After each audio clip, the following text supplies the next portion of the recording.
खानवा का युद्ध का इतिहास काफी गौरवशाली था। माना जाता है कि इस लड़ाई के बाद से ही भारत में मुगल युग की शुरुआत हुई थी। बात 15वीं सदी की है। बाबर काबुल से हिंदुस्तान फतेह करने के लिए अपने लश्कर के साथ निकले। हिंदुस्तान को फतेह करने का उसका लक्ष्य काफी बड़ा था। इसके लिए उसने अपने पीछे एक काफी विशाल फौज को संगठित कर लिया था। बाबर सिर्फ हिंदुस्तान पर ही नहीं बल्कि वह काबुल में भी वर्चस्व को बरकरार रखना चाह रहा था। बाबर हिंदुस्तान में आने के बाद कई रियासतों पर अपना कब्जा जमा चुका था।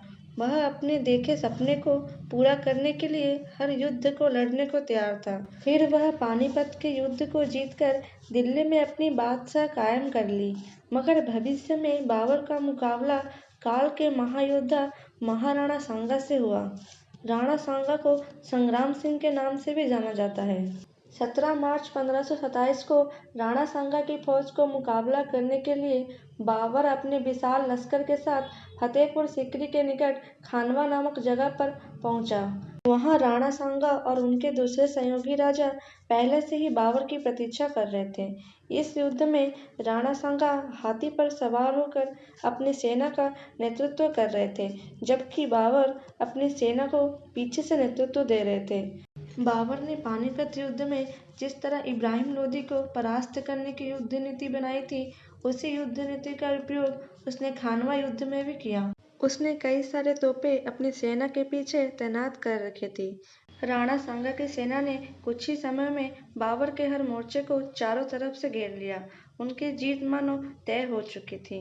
तभी बाबर ने अली और मुस्तफा के नेतृत्व में तोप का मुंह खोल दिया, जिससे राणा सांगा की सेना के हजारों सिपाही ढेर होने लगे।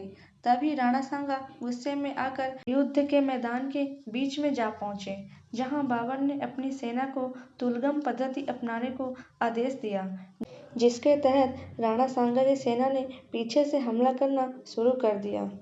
इस हमले में राणा सांगा को निशाना बनाकर तीर मारे जाने लगे, जिससे उनको एक तीर लगा और वह हाथी के नीचे आ गए। इससे युद्ध का पासा पलट गया।